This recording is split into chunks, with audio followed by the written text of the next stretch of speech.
ایک اور روایت میں آتا ہے کہ اللہ تعالیٰ نے موسیٰ علیہ السلام کے پاس وحی بھیجی کہ اے موسیٰ اپنے ماں باپ کی توقیر کرو، یعنی عزت کرو،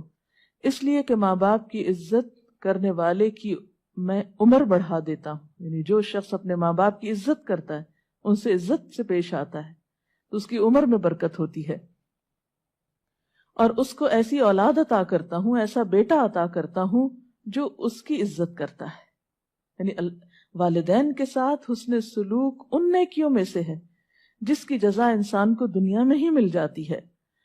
اور فرمایا جو ماں باپ کو ستاتا ہے میں اس کی عمر کم کر دیتا ہوں اور اس کو پھر ایسی اولاد دیتا ہوں جو اس کو ستائے۔ پھر اسی طرح والدین کے ساتھ محبت سے پیش آنا چاہیے۔ ابن عباس کی روایت ہے، نبی صلی اللہ علیہ وسلم نے فرمایا جو نیک اولاد اپنے ماں باپ پر محبت بھری نظر ڈالتی ہے، اللہ تعالیٰ اس کو اس نظر کے بدلے ایک حج مقبول کا ثواب عطا کرتے ہیں۔ آپ دیکھیے کہ حج کرنا کتنا مشقت والا کام ہے، لیکن جو شخص ماں باپ کو پیار سے دیکھتا ہے اس کے لیے اتنا بڑا اجر و ثواب لکھ لیا جاتا ہے۔ لوگوں نے پوچھا ہے اللہ کے رسول صلی اللہ علیہ وسلم اگر کوئی شخص دن میں 100 بار ایسا کرے،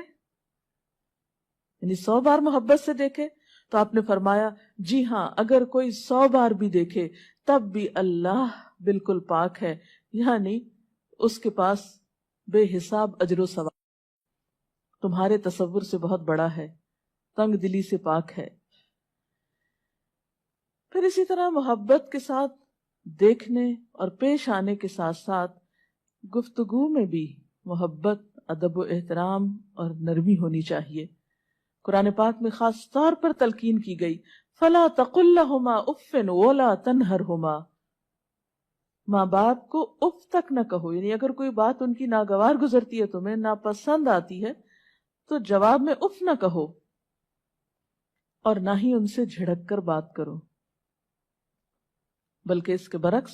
نرمی سے گفتگو کرنی چاہیے۔ اسی طرح والدین کے لیے نرمی اور محبت اور شفقت کے ساتھ گفتگو کرنی چاہیے، نہ صرف یہ کہ ہمارے عمل سے اس کا اظہار ہو بلکہ گفتگو میں بھی اس کا اظہار ہونا چاہیے۔ ان کو برا بھلا کہنے سے پرہیز کرنا چاہیے۔ حضرت عبداللہ فرماتے ہیں کہ نبی صلی اللہ علیہ وسلم نے ارشاد فرمایا سب سے بڑا گناہ یہ ہے کہ انسان اپنے والدین پر لعنت بھیجے۔ عرض کی گئی کہ یہ کیسے ہو سکتا ہے، یعنی کوئی شخص ایسا بد نصیب بھی ہے کہ جو ماں باپ کو برا بھلا کہے؟ تو آپ نے فرمایا کہ ایک شخص کسی کے ماں باپ کو گالی دیتا ہے تو گویا اس نے خود اپنے والدین کو دی، یعنی اگر آپ کسی کے والدین کو دیتے ہیں اور وہ پلٹ کے آپ کے والدین کے، تو آپ سبب بنے اپنے ماں باپ کو برا کہلوانے کے۔